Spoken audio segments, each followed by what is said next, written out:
Assessore, oggi 737 nuovi casi positivi, siamo di fronte a una nuova ondata Covid. Io direi di no, è vero che oggi abbiamo un numero importante di casi, 737, però ricordiamolo che noi facciamo molti tamponi, ne abbiamo fatti quasi 31.000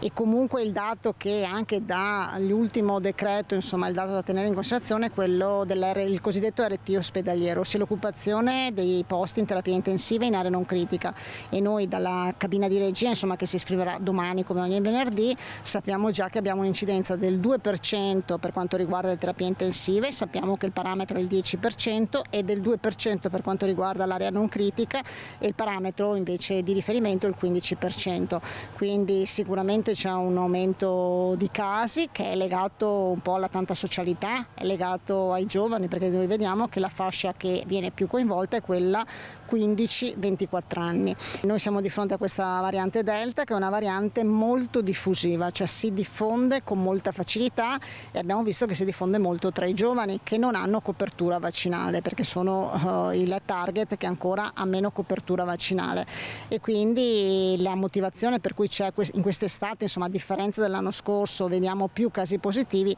è proprio legato alla diffusione della variante Delta. Si sapeva che in agosto sarebbe stata la variante prevalente, quindi raggiungendo anche percentuali dell'80 e del 90%.